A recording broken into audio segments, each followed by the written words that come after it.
aproveitar esse embalo, né, que está muito gostoso, né? Esse fluir. E eu já vou diretamente para a palavra de Deus, amém? Mas antes eu quero dar uma oportunidade para todo mundo se apresentar aqui, bem rapidinho, né? Em poucas palavras, fala o seu nome, qual que é a sua cidade e o que você espera nesse lugar, né? O que você está fazendo aqui, quais são as suas expectativas? Você tem alguma expectativa? É bom ter expectativa, amém?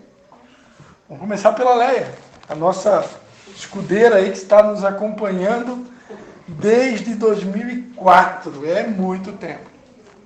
Isso é que é fé, né? Conhece todos os meus defeitos, irmão. Sabe todos eles e ainda assim não sei o que está fazendo aqui, mas glórias a Deus. Tem gente que é forte. Fala, Lé. Meu nome é Marileia Bifa, sou da cidade de Nova Trento.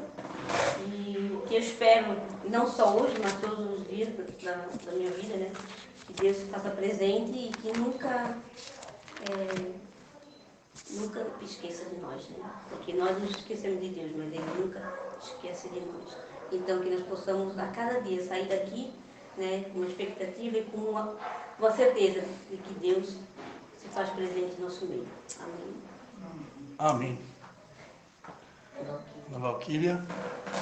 Valquíria Porfírio, moro do lado da Tia Leia e adoro vir aos cultos em Pastora.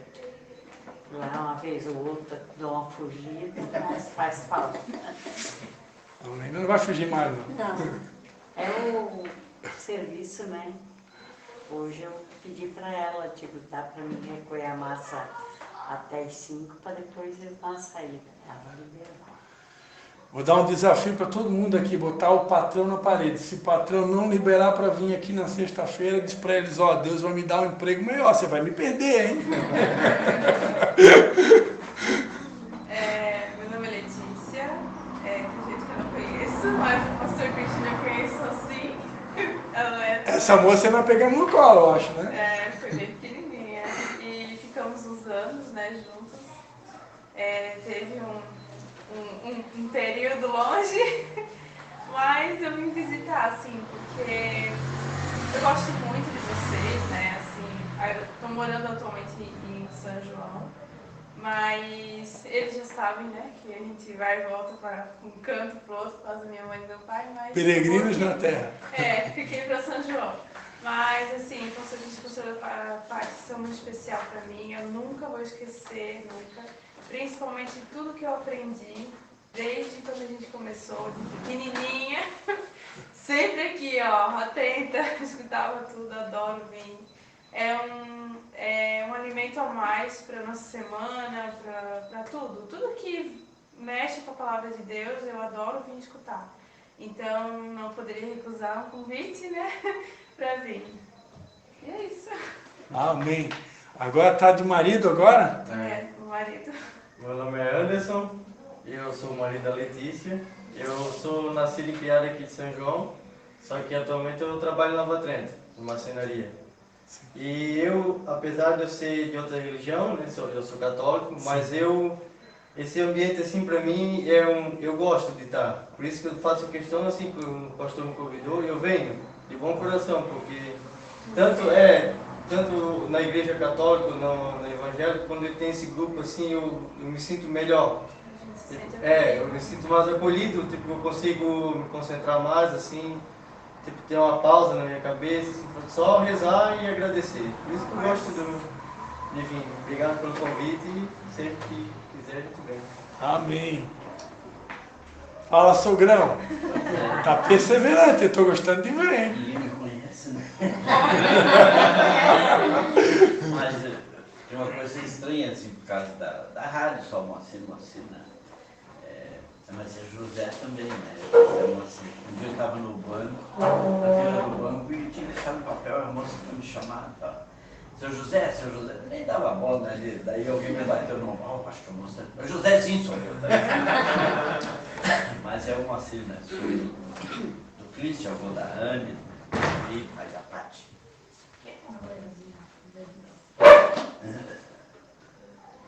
Então tá. E é isso. Amém. Fala. Sogrinha querida do meu coração, O que vocês querem saber de mim? ao seu nome, Iná, todo mundo sabe. Mais conhecida como Inazinha. Inazinha, Iná. Anne, se apresenta, Anne, pro povo. Quer falar? Ou fala o teu nome. Tá cansado, Anne tá cansado. Vai lá, Marco Antônio. Eu tinha vergonha. Exato. Agora, por exemplo, nem todo mundo aqui me conhece, né? A maioria não me conhece. Eu me chamo Marco Antônio. Eu sou candidato a genro, né? É isso aí. Atualmente eu sou namorado da Anne. Claro, Quantos dias, horas, minutos, já sabe, assim, namorado nessa fase Já deu um ano, né? vai dar um ano esse mês. Vai dar um ano esse mês. Olha, o pai da noiva está ligado. E é isso. Amém. Fúvio. Bom, meu nome é Fúvio, né? Eu estou aqui a convite do pastor também, gosto muito dele, desde meu casamento. E eu gosto da comunhão também, como tu falou. É gostoso depois de uma semanada, assim, uma sexta-noite para você vir cantar um louvor, escutar a palavra de Deus. É muito gostoso. Então, a comunhão aqui que me traz os irmãos. Amém. pra mim, gaúcho, ainda faltava um chimarrão, né? Só tá faltando. Mas vai ter. Lá em Nova Trento nós já fizemos célula com chimarrão. Quem sabe vai voltar. Meu nome é Anderson. Eu sou, 2 anos eu sou. sou natural de Pernambuco, mas moro atualmente aqui em São João Batista. Amém. Meu nome é Sabrina, sou de Pesqueira, Pernambuco, e atualmente moro aqui em São João Batista. Se conheceram aqui ou já vieram conhecidos? Não, Já vieram. Já vê, acontece, a gente tinha uma gaúcha que ela é dona da Divinos, ali da sorveteria, né? Ela veio solteira pra cá e arrumou um gaúcho aqui, né? Eles tá brincando, cara. Tinha que achar um gaúcho aqui, não veio, já não trouxe ainda lá, né? Mas vocês não, já vieram então, do Pernambuco. Amém. Sabrina é a nossa bailarina. Ultimamente ela não está exercendo a função, mas daqui a pouco ela é dançarina. Faz teatro também, Sabrina? Faz também, ó. Só. Amém. Nós vamos logo esses dons aí vão, de alguma forma, nós vamos dar um jeito de fazer com que todos venham para fora. Amém? É difícil, né, me apresentar, né? Eu sou o Christian, né? Todo mundo sabe, né? Eu sou o pastor Christian, o Cris da Pati, e é uma alegria, né, poder receber vocês, né? A gente fica igual pinto no lixo, né? Poder receber tanta gente na casa da gente, né? É uma alegria, né? Eu não me vejo, eu sei que eu tenho outros dons, tenho outros talentos, tenho uma profissão, né?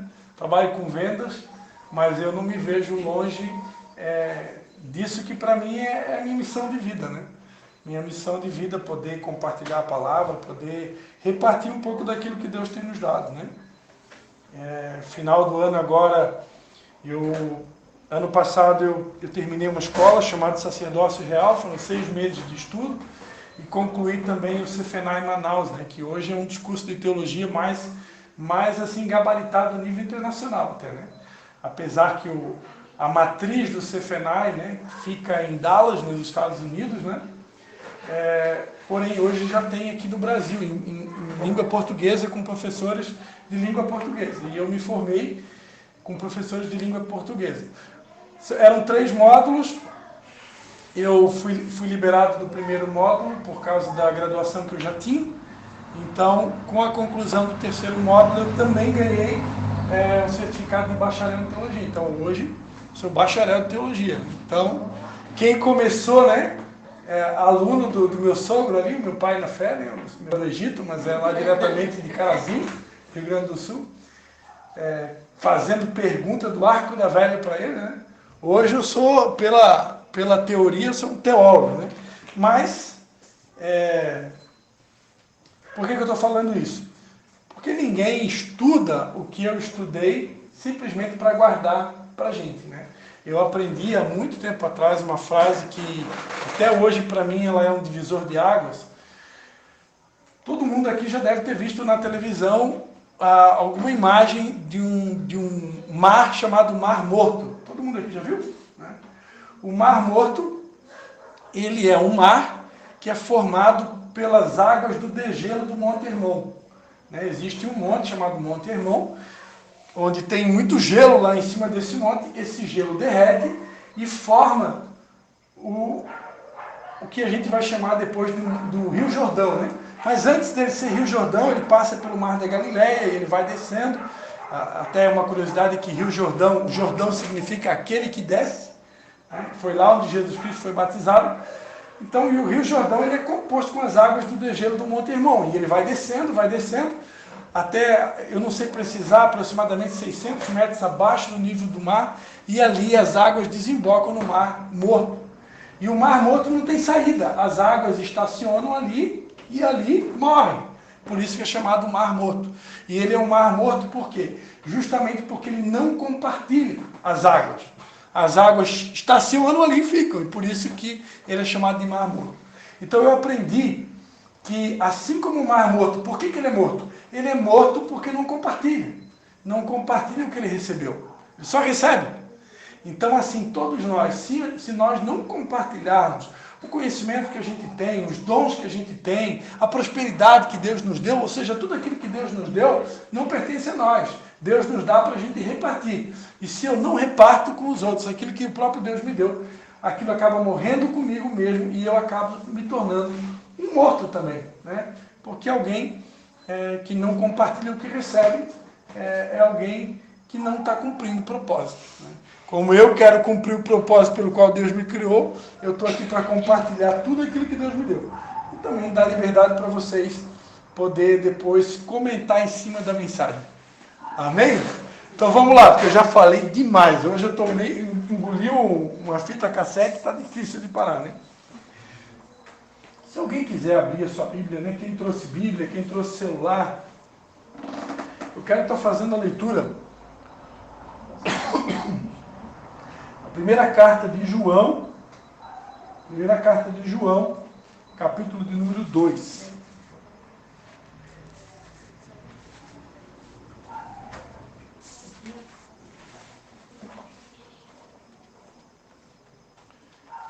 Primeiro João, capítulo 2. Todo mundo achou aí? Achar, vocês acharam. 1 João lá no finalzinho, né? Antes de Judas e de Apocalipse. Apocalipse é o último livro, aí você volta para trás, tem o Judas, que não é os Cariotes. Depois tem 3 João, 2 João e 1 João. Em homenagem ao começo do namoro meu e da minha esposa, né? Que eu fui convidado para participar de uma gincana bíblica numa quarta-feira à noite. E era para estudar o Evangelho de João, e eu estudei a primeira carta de João, que era mais curtinha. Eu não sabia a diferença. Resumindo, não soube responder nenhuma pergunta da gincana, e me apaixonei pela minha atual esposa, porque ela sabia responder todas as perguntas. Atual e única, cara. É isso aí. É isso aí. Seja rápido. Eu sou ótimo em língua portuguesa. Me apaixonei por ela com 15, 16 anos de idade, sabia responder todas as perguntas bíblicas, e eu com 21 não sabia quase nada de Bíblia. Então a gente vai ler do versículo 7 até o 14. 1 João 2, do 7 ao 14. Posso ler aí? Diz assim: Amados, não vos escrevo um mandamento novo, mas um mandamento antigo, que desde o princípio tivestes. Este mandamento antigo é a palavra que ouvistes. Contudo vos escrevo um novo mandamento que é verdadeiro, nele em vós, porque as trevas vão passando e já brilha a verdadeira luz. Aquele que diz que está na luz e odeia a seu irmão, até agora está nas trevas. Aquele que ama a seu irmão permanece na luz, e nele não há nenhum tropeço. Mas aquele que odeia a seu irmão está nas trevas, e anda nas trevas, não sabe para onde vai, porque as trevas lhe cegaram os olhos. Filhinhos, eu vos escrevo, porque os vossos pecados são perdoados por causa do seu nome. Pais, eu vos escrevo, porque conhecestes aquele que é desde o princípio. Jovens, eu vos escrevo, porque vencestes o maligno. Eu vos escrevi, meninos, porque conhecestes o Pai. Eu vos escrevi, pais, porque já conhecestes aquele que é desde o princípio. Eu vos escrevi, jovens, porque sois fortes e a palavra de Deus está em vós e já vencestes o maligno. Amém? Então, queridos, hoje eu queria falar um pouquinho com vocês, né, sobre paternidade espiritual. Queria falar um pouquinho sobre o propósito pelo qual Deus criou a cada um de nós. Esse texto bíblico que a gente acabou de ler, mais especificamente a partir do versículo 12, né, ele é muito conhecido e muito utilizado, esse texto, principalmente o finalzinho do 14, ele é muito utilizado para ministrar para jovens, né? Nós temos muitos jovens aqui hoje, amém? E é muito comum você ouvir ministrações onde os pregadores utilizam esse versículo para enaltecer o jovem e dizer, olha, vocês são fortes. E por quê? Porque a palavra de Deus está em vocês. E por isso vocês já venceram o maligno. E não tem nada de errado quanto a isso, né? Não tem nada de errado. No entanto, se nós prestarmos atenção nesse texto, vai ficar claro que esse texto ele está falando de níveis espirituais. Ele não está falando de idade cronológica. Ele não está falando de idade biológica, no sentido de pais biológicos, jovens biologicamente falando e filhos biologicamente falando. Ele está falando aqui uma linguagem espiritual, para pais espirituais, jovens espirituais e filhos espirituais. Né? Quem é um pai espiritual? Um pai espiritual, um pai é aquele que gera e aquele que nutre. Porque além de uma mãe e um pai, né? O pai na verdade é por semente, né? Quem gera é a mãe, né? 9 meses ali gerando. Tem mulheres que têm calafrios, né? E não dorme direito à noite, e tem ânsia de vômito nos primeiros dias, e vomita tudo. Tem mulheres que 9 meses é um tormento, né? Tem gravidezes que são uma bênção, né? Então a mulher é aquela que gesta, né? E o marido vai lá e põe a sementinha, né?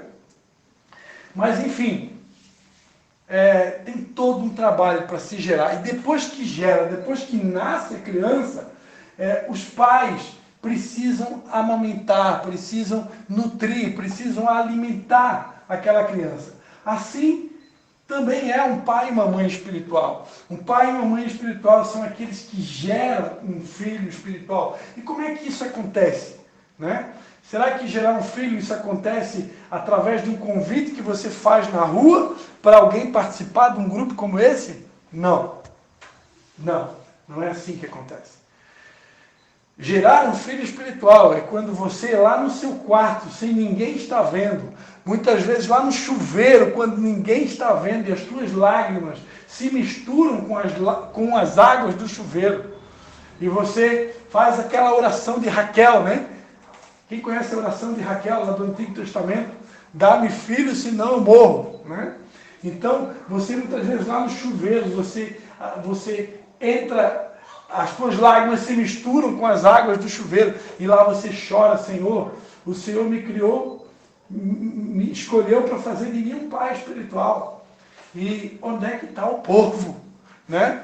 Como eu contava outro dia que eu e a Leia, né, participamos de um culto de 2 pessoas, né? Eu e ela, né? Ela ainda chegou atrasada, né? Chegou atrasada alguns minutos só para matar o pastor de coração. Aí depois o pastor já tinha morrido de coração, ela chegou para dizer, pastor, ressuscita aí. Já cheguei. Vamos fazer um culto nós dois, né? Era uma prova, né? Para ver se a gente ia perseverar, né? Estamos aqui. Então, são em momentos como esse, né, que eu e a Leia vivenciamos, isso só eu e ela temos essa experiência, é que você vai para casa depois e você chora, né? E é nessas lágrimas, é nesse choro que a gente está gerando. É ali que a gente gera. É ali que a gente, em outras palavras, Senhor, o que está faltando acontecer na minha vida? Quais são as mudanças que o Senhor quer fazer em mim? Onde é que eu preciso mudar? Onde é que, será que eu estou sendo, o meu tom de voz? É um processo onde a gente, quando a gente vai descobrindo as nossas falhas, as nossas debilidades, as fragilidades da nossa alma, então a gente vai lá para o joelho e chora, e clama, Senhor, me transforma, me muda, se o Senhor quer fazer de mim realmente um pai, então me transforma. E aí, por causa dessas lágrimas, por causa desse choro, por causa daquilo que ninguém vê, é que no mundo espiritual, vidas são geradas. Depois, o fato de alguém vir até a minha casa, né, e estar aqui sentado para ouvir uma mensagem, isso é a concretização daquilo que já foi gerado lá com muitas lágrimas, quem sabe há 5 anos atrás, 10 anos atrás, 8 anos atrás, e você vem chorando há muito tempo, né? E se for da vontade de Deus que no futuro a gente tenha uma sala novamente, ou até mesmo construa uma igreja, né? Terreno próprio, né? Financiado pelo Banco do Brasil, com aval do Fulvio. Então, essas coisas vindo a acontecer, por trás de tudo isso tem toda uma história, né?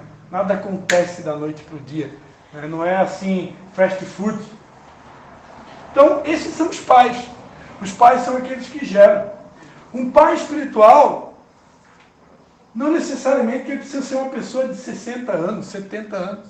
Muito pelo contrário, uma pessoa de 80 anos pode ser um filho espiritual. Se ele se converteu com 80, se converteu com 78, com 77, ele pode ser um bebezinho na fé.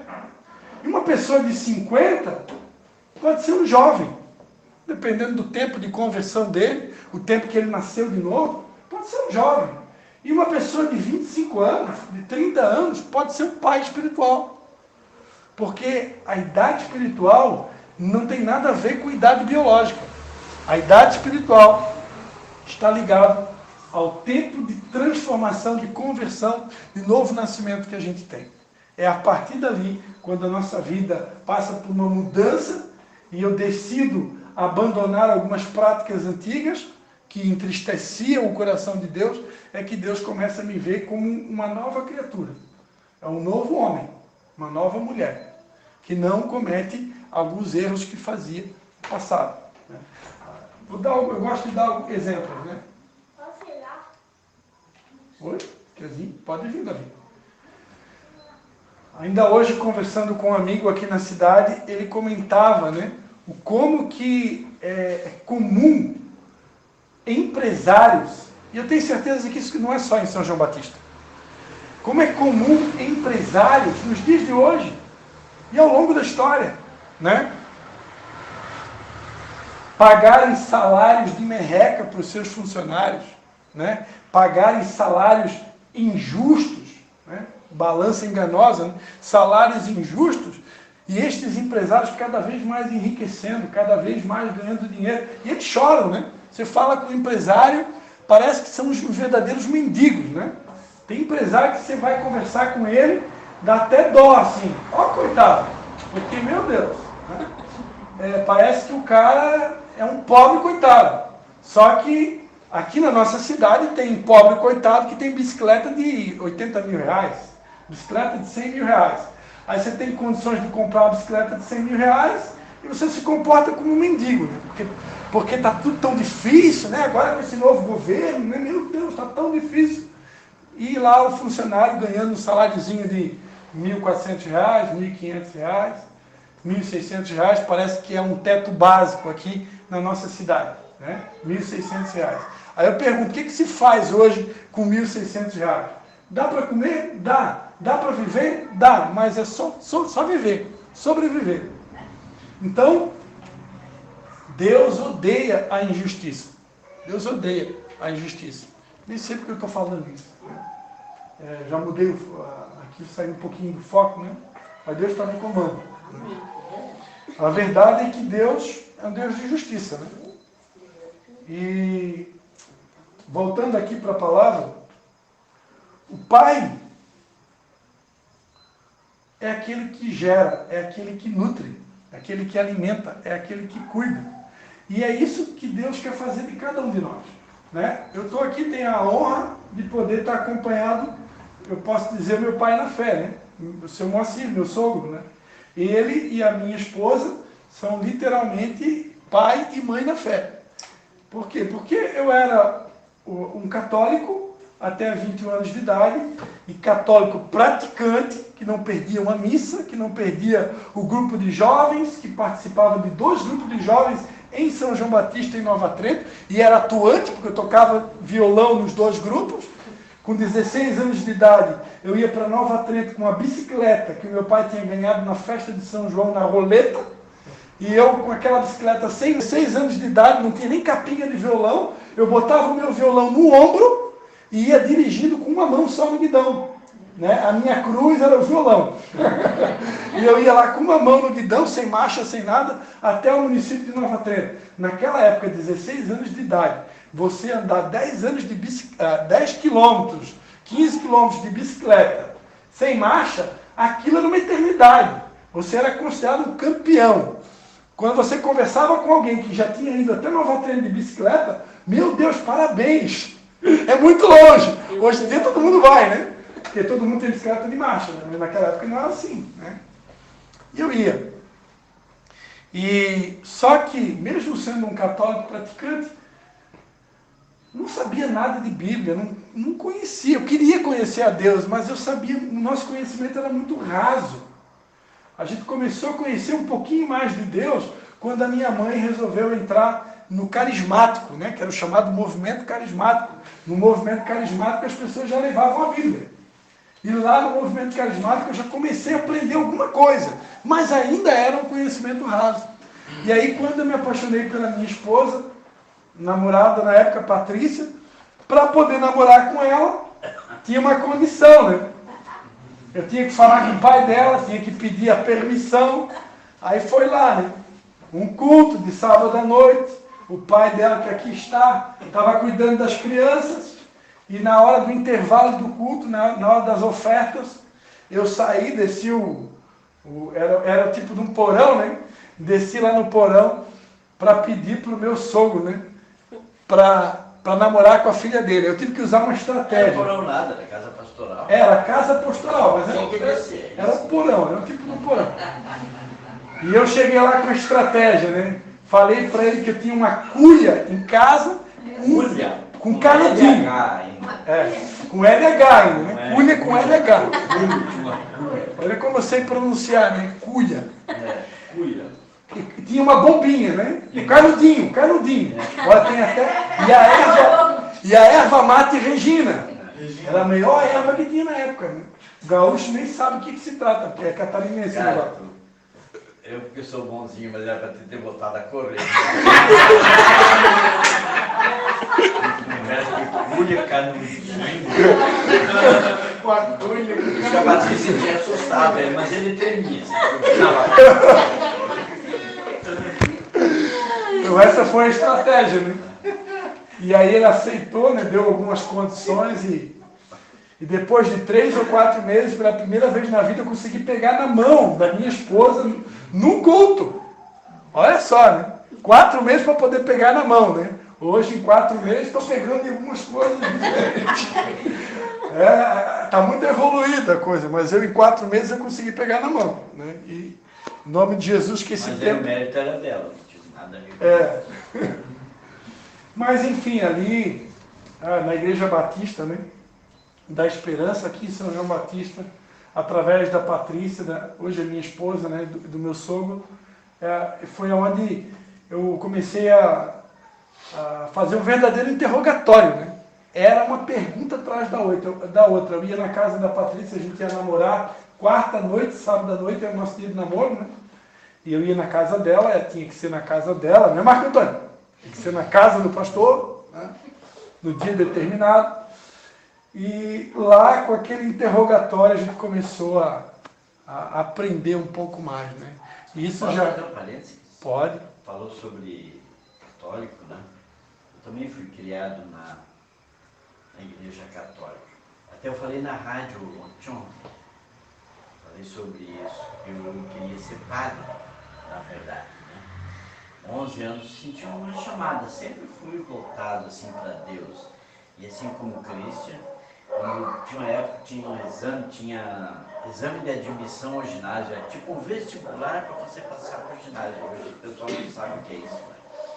Mas terminava o 4º ano, fazia o 5º ano preparatório, fazia um exame só para passar para o ginásio.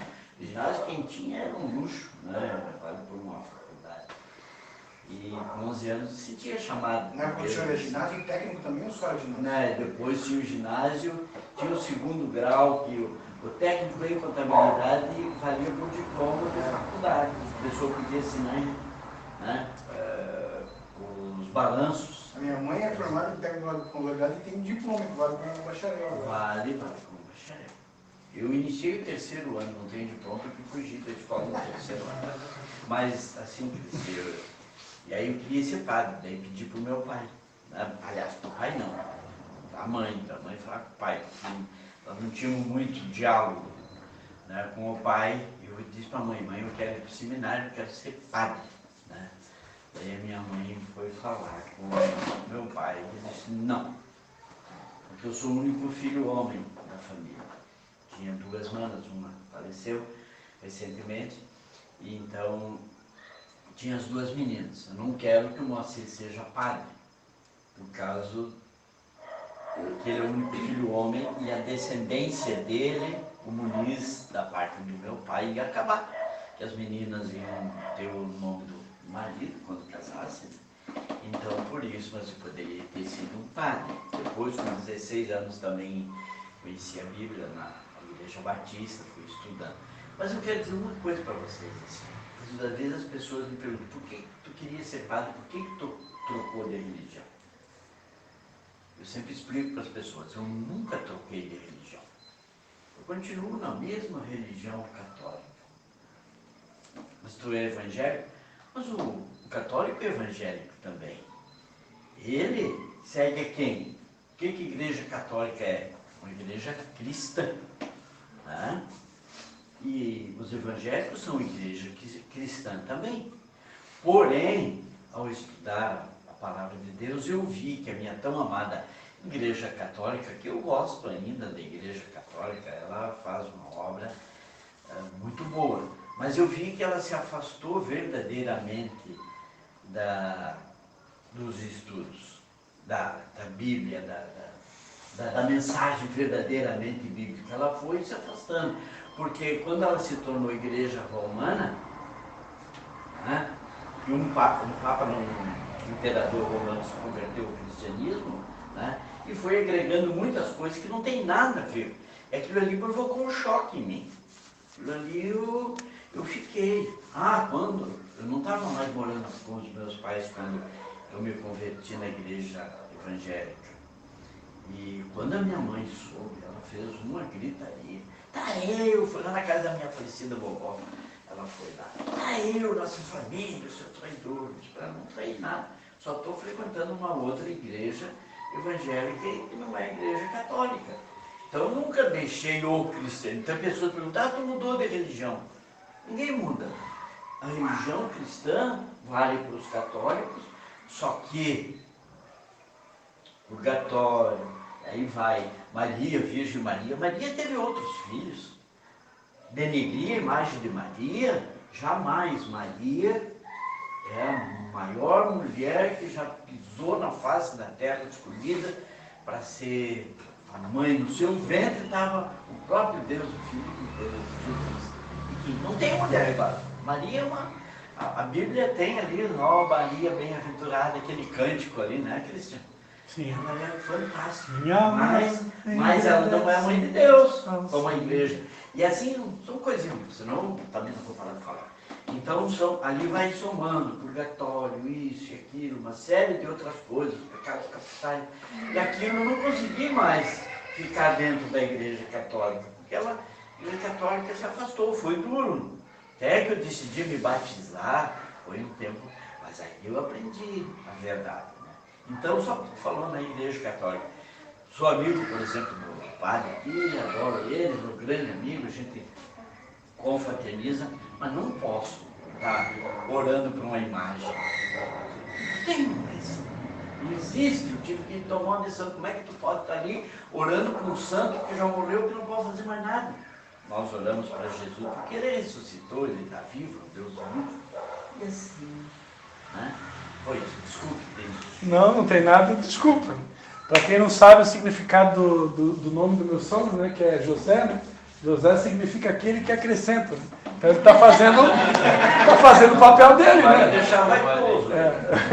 Depois devolve a glória para Jesus. Eu já viajo muito, agora Tem, mas não está funcionando direito. Pode entrar aqui, passa por aqui. Não. Mas eu já disse, tem um versículo que se eu... Moacir capítulo 1, versículo 5, sobre vaidade, eu não me exalto mais, porque a minha humildade me impede que eu me exalte mais do que o necessário. Essa é a frase dele.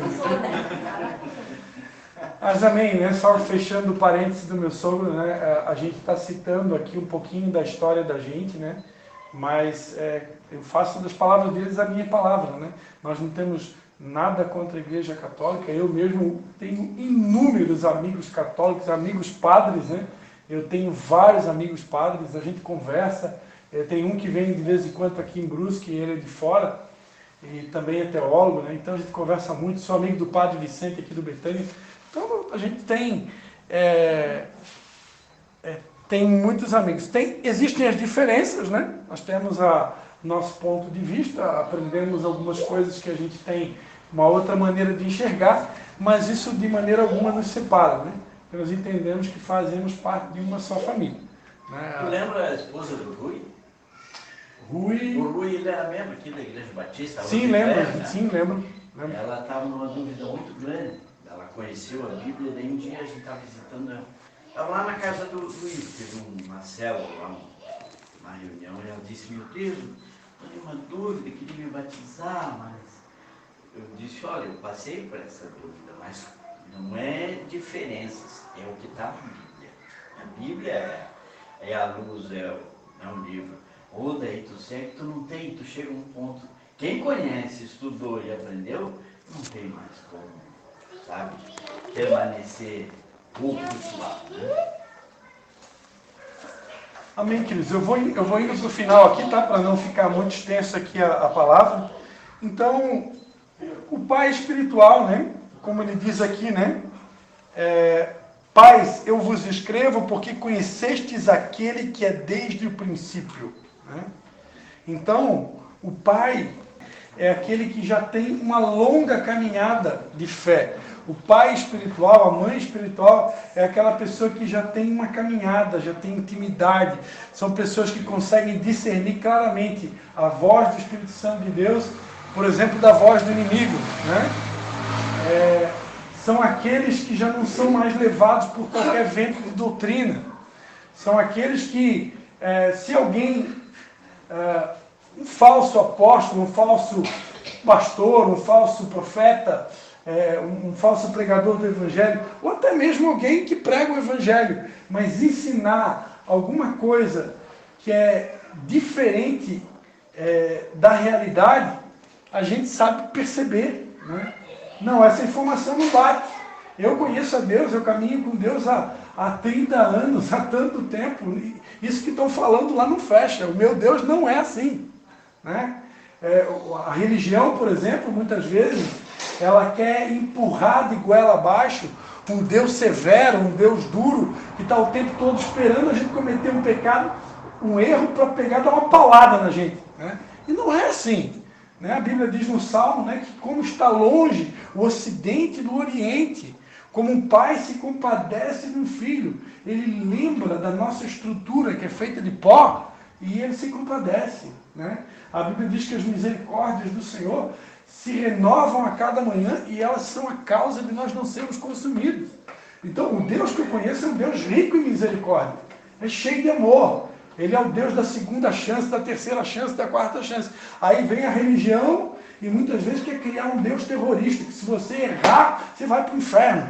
Não, Deus não criou o inferno para nós. Deus criou o inferno para Satanás, para os demônios.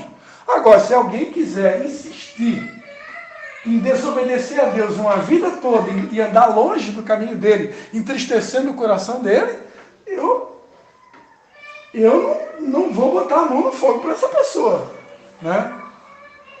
Eu não me atrevo a dizer que essa pessoa vai morar no mesmo lugar que eu. Agora, eu não acredito num Deus que criou o inferno para nós. Ok? Estão me entendendo? Então, quando a gente conhece a Deus, a gente tem uma caminhada com Deus, a gente sabe discernir o certo do errado, o santo do profano. Né? Então tem coisas que a gente não engole mais. Tem algum tipo de Deus que tenta pintar aí que aquele Deus ali não ligou. Né? Eu acredito num Deus que é meu Pai e que me ama o tempo todo. Tem uns que... Pode falar. E tem uns que acham que Deus aceita tudo, né? Eu posso errar hoje, errar amanhã, que Deus... Só que a gente tem... Existe o arrependimento. Aí é um outro extremo, né? Existe o arrependimento. Tu te arrepende do que tu fez e tu não vai fazer mais. Que tu sabe que Deus, né? Deus não quer isso para nós. Né? A gente se arrepender, né? E ter outra vida. Né? Não continuar no mesmo erro, não continuar no mesmo pecado. Né? Então, acho que também Deus é longano e misericórdia, mas também Ele é justo. Aí a Leia está falando do outro lado de Deus, né? Que o mesmo Deus que é bondoso, que é misericordioso, que é o Deus da segunda chance, também é um Deus de justiça. Também é um Deus que, se Ele perceber que a gente está insistindo no mesmo erro, Ele vai nos disciplinar. Ele vai nos disciplinar. É sempre bom lembrar que uma das figuras de Deus na Bíblia é a figura do pastor, né? E o pastor, ele tem dois instrumentos. Ele tem uma vara e um cajado. Se uma ovelhinha, ela insiste em andar no território do inimigo, né? Ela está andando lá num lugar onde tem lobo. E o pastor vai lá e tira ela daquele lugar. Ela volta lá. O pastor tira, ela volta lá. O pastor tira, ela volta lá. Chega uma hora, sabe o que o pastor faz? O pastor de ovelha? Ele pega a vara e ele quebra a pata das ovelhas. Mas pastor, mas é muito dolorido esse negócio. É assim que o pastor faz. Ele quebra a pata da ovelha para ela não ir mais para aquele lugar perigoso. E aí ele vai pegar o cajado, que ele tem um tipo de uma curvatura, né? Com aquele cajado ele pega ela pelo pescoço e ele coloca ela no ombro. E a ovelha fica andando no ombro do pastor até sarar. E nesse período que ela está sarando, ela vai pegar novamente o cheiro do pastor, para ela não se perder mais, e com o cheiro do lobo. Você está entendendo? Então, esse Deus que ama dar cajado para a gente, o que representa o cajado? Cajado representa colo, cajado representa carinho, cajado representa amor, cajado representa afago, abraço. Esse mesmo Deus que ama fazer isso, ele também usa vara. E se precisar quebrar a gente, ele quebra. Né? Mas ele quebra para salvar. Né? Tem uma passagem na Bíblia, essa semana eu fiz uma postagem na Bíblia, né? Que diz lá em 1 Coríntios 5, que um camarada estava adulterando com pessoas dentro da própria igreja, e aí o apóstolo Paulo ele escreve a carta aos Coríntios, ele manda entregar aquela pessoa para Satanás. Está escrito na Bíblia. Eu peço que a igreja entregue o corpo para Satanás, para o corpo ser destruído e ser salvo no último dia. Então, essa maneira figurativa de dizer entregar para Satanás, na verdade é o próprio Deus que vai permitir que o Satanás dê um sarrafo no camarada que é para ele se arrepender e ser salvo. Por quê? Pode permitir, né? Só Deus pode permitir. Por quê? Porque Deus não quer perder ninguém. Deus quer salvar todo mundo. Para isso ele enviou Jesus, amém? Então, só para encerrar a minha palavra, E quem é o jovem? Os jovens são aqueles que já conhecem a sã doutrina, são aqueles que já adquiriram uma força, uma perseverança na luta contra o pecado. Né? O jovem é aquele que venceu o maligno. Né? O que é vencer o maligno? Vencer o maligno é vencer o pecado. Mas é bom lembrar que na língua grega, uma palavra tem até 7 significados. E eu aprendi recentemente, né, que um dos significados da palavra maligno, no original em grego, é a palavra cacuete. Então, o jovem é aquele que venceu os cacuetes. E aí eu quero dizer para vocês, quando eu escutei uma mensagem sobre isso, eu fiquei assim, eu queria me esconder debaixo da cama. Né? Porque pensa num cara que tem cacuete, sou eu. Né? Então quer dizer que eu não sou jovem ainda. Porque eu ainda não venci todos os meus cacuetes. Mas eu tenho um argumento, né? Que eu sou autista, né? E autista é cheio de cacuete, né? Mas enfim. Tá aí uma coisa pra gente vencer, né? Os cacuetes. Amém, queridos? E, como eu já falei aqui, o filhinho, né? O filhinho é aquele que está começando na caminhada, né? E alguns aqui que estão aqui hoje, talvez nós tenhamos alguém aqui que seja filhinho, talvez nós tenhamos alguns jovens aqui e talvez nós tenhamos alguns pais aqui. A verdade é que Amém? O sonho de Deus, né, é que nós possamos conhecer a Deus numa dimensão profunda. Tem um texto de Efésios, quando Paulo escrevendo Efésios, esse texto é para encerrar, tá? Efésios 3,16, Paulo vai dizer assim: eu oro para que, segundo as riquezas da sua glória, vos conceda que sejais fortalecidos com poder pelo seu Espírito no homem interior, para que Cristo habite pela fé nos vossos corações, e oro para que, estando arraigados e fundados em amor, possais perfeitamente compreender com todos os santos qual seja a largura, o comprimento, a altura e a profundidade, e conhecer o amor de Cristo que excede todo entendimento, para que sejais cheios de toda a plenitude de Deus. Amém? Deus espera que nós possamos ser cheios de toda a plenitude dele. Deus espera que nós possamos conhecer a largura, a altura, a profundidade, ou seja, conhecer a Deus de uma maneira tão profunda, ao ponto de que a gente venha se embriagar dele, em que o cristianzinho desapareça e as pessoas possam ver Jesus em nós. Porque a Bíblia diz que Cristo em nós é a esperança da glória. Só que para as pessoas poderem ver Jesus em mim, o Cristo precisa morrer. Né? Então isso é um processo de amadurecimento contínuo. Né? Um dia eu era filho, depois eu me tornei jovem e agora me tornei pai. E por que Deus quer fazer de cada um de nós pais? Porque Ele espera que todos nós possamos gerar. Né? Eu quero gerar filhos para Ele. Não só biológico, né? Se tiver alguma mãe aqui pretendendo gerar um filho biológico, mas filhos espirituais. Essa semana eu tive uma surpresa muito agradável.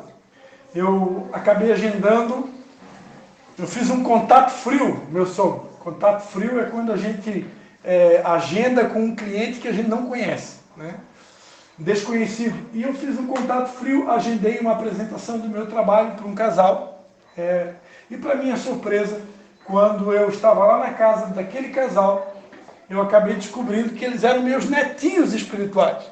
Porque conversando com eles, eles contaram, né, quem foi os pais espirituais, ou seja, quem a gente tem essa mania de usar essa expressão, né? A pessoa que ganhou para Jesus é teu pai na fé.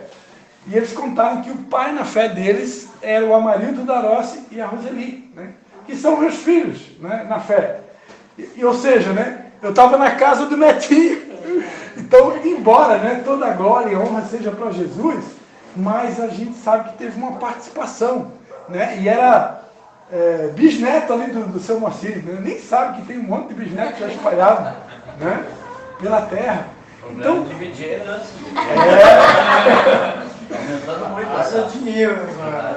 Então, é uma sensação assim que só quem passa por isso sabe explicar, né?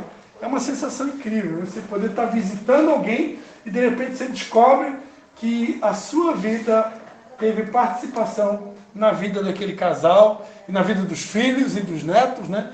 Então, se a gente pudesse, Deus, eu creio que não vai permitir a gente fazer isso, né?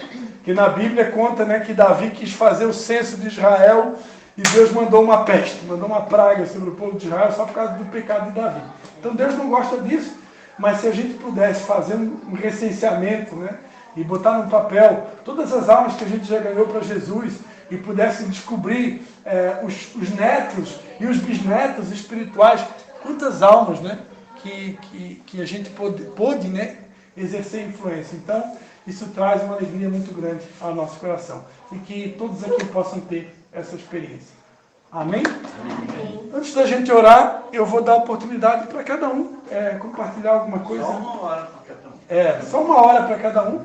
Se alguém desejar comentar alguma coisa sobre essa palavra que foi compartilhada, alguma coisa que Deus falou com você, todos terão liberdade. E na sequência a gente vai estar dando oportunidade, se alguém tiver algum pedido de oração, né? Nós queremos que Jesus conquistou para nós na cruz do Calvário a cura de qualquer doença, qualquer enfermidade. Então a gente pode estar orando por emprego, orando pela sua vida financeira, orando pela sua saúde, orando pelo seu casamento. A gente tem esse momento para isso. E depois está sendo preparado um cachorro quente para todo mundo ali, tá bom?